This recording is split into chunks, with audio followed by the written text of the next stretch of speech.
Hi friends, I'm Tilak, you're watching Tech Made Be Unique, and today we're going to see how to find the Achieve Live on your Instagram accounts. And if you're new to this channel, make sure to click on subscribe button below. We just quickly move on to the video.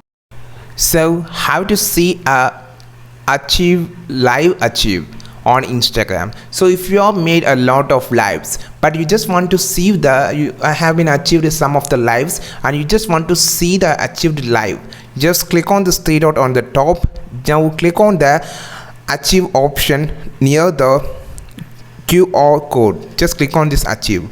So now you will see option called story achieve. Just click on this on the top. You will see a three options: story achieve, post achieve, and live achieve.